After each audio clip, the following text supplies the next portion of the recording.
নতুন একটা mixer grinder আপনাদের সামনে পরিচয় করে দেবো।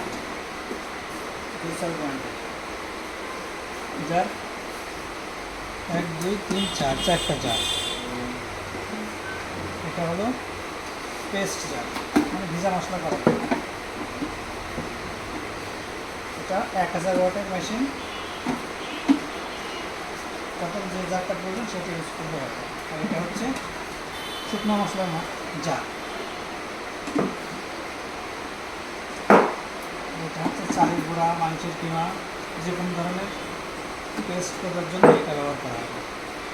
সর্বশেষ এটা হচ্ছে জুসার। এটা হচ্ছে জুসের জন্য ইউজ করা হয়। যদি কখনো লেবু জুস করা হয় সেক্ষেত্রে এটা দিয়ে ওর ভিতরে খাবারটা যেতে হবে, এটা একবারে সেকে বের। আর আপেল, কলা এই টাইপের কোনো কিছু জুস করতে হলে ওটা দেওয়ার প্রয়োজন নেই, এটা দিয়ে দিলেই হয়ে যায়। আসলে চাকুর মতো দেখতে, কিন্তু চাকু না, এটা জুসের এই ঢোকাই দেওয়ার জন্য। তাছাড়া অনেক সময় এই যে ব্রেকটা খোলার কাজে এখানে ব্যবহার করা হয়। এটা দিয়ে এর ধরে উল্টো মোড়া দিলে এটা খুলে যায়।